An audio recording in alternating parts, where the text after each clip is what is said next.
Hello, fellow gamers. It's Willow again, and today I'm going to talk about pain relief. Specifically, can games be more effective than modern medicines like morphine?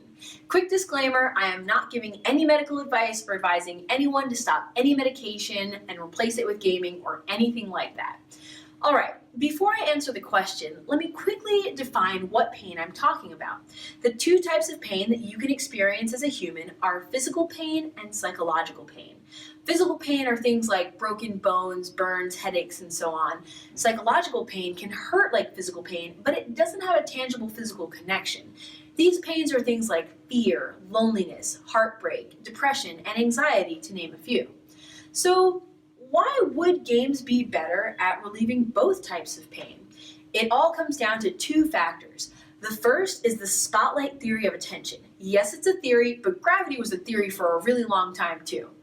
So this theory proposes that human attention works like a spotlight, meaning that your brain can only process and absorb a limited amount of stuff at a time. So you focus on one thing, ignoring all the other things competing for your attention.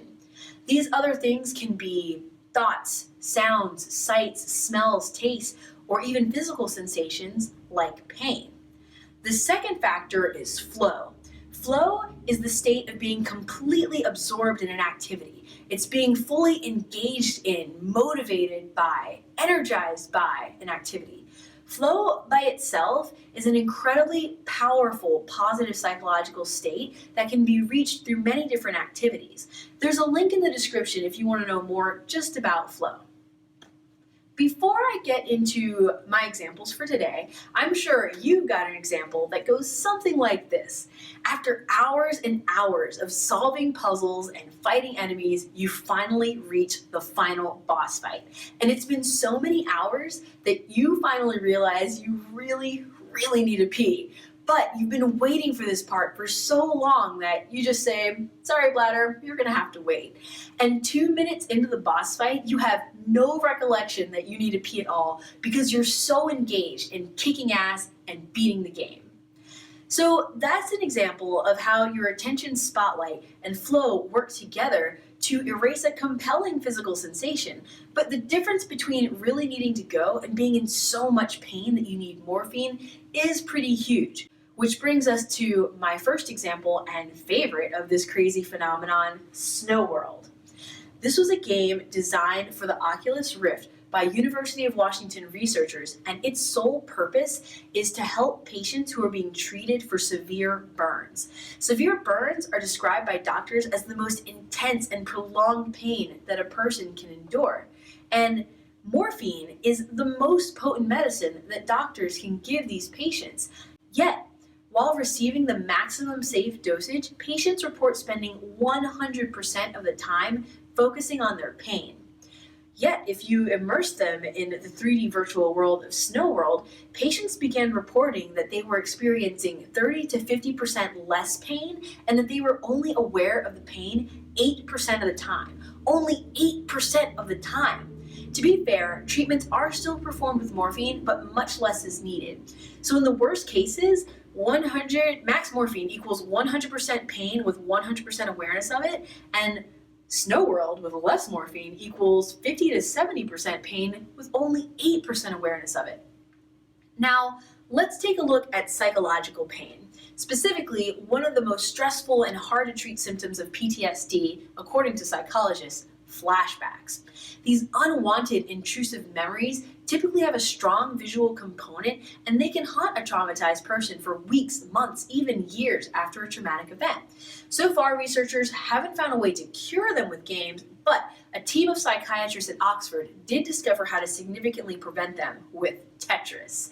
So your memories change and take shapes for up to 6 hours after a traumatic event, and their research proves that if you play Tetris for 10 minutes, as little as 10 minutes, in those first 6 hours, you break the involuntary cycle of remembering and replaying the trauma because a game like Tetris is so demanding on your brain's visual processing.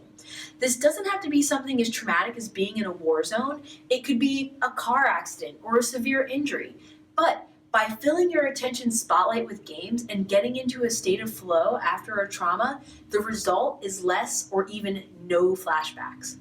My last example for today is the power of casual games such as Angry Birds, Solitaire, Bejeweled, and of course the all-star Tetris to improve mood, stop anxiety, and relieve stress and depression.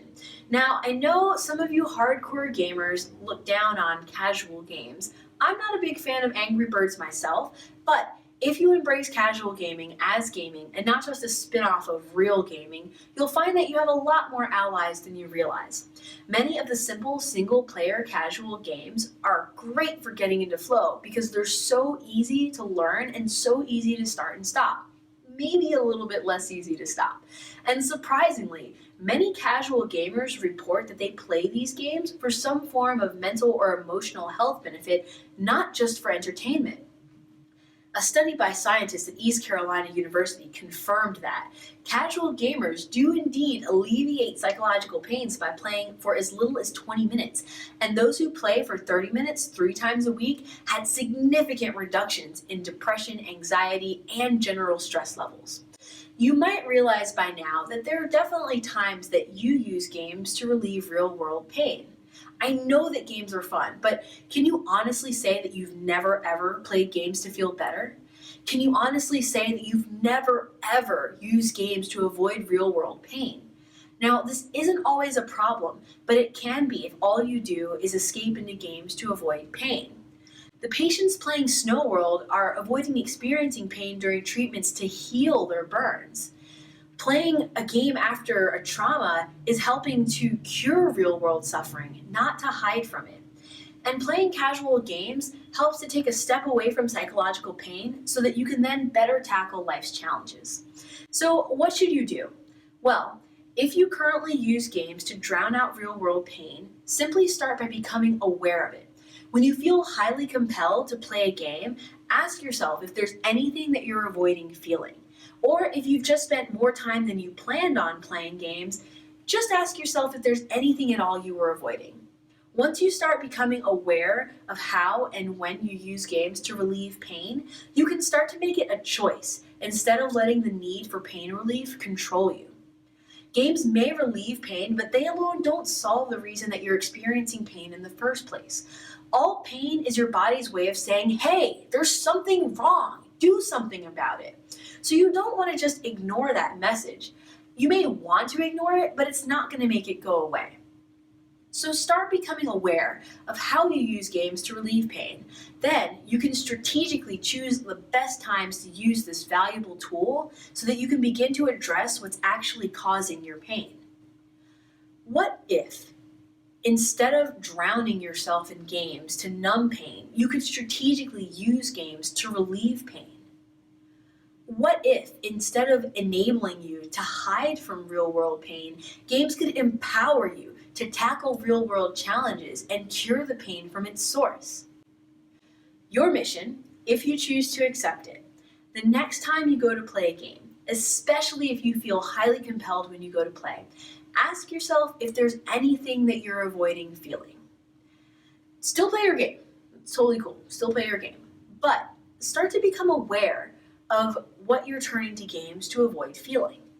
And your side quest, like this video if you actually like this video, and leave a comment if this resonates with you. Or if you think I'm totally crazy and none of this makes any sense. I'd love to get your feedback. Thanks for watching, guys. Keep gaming.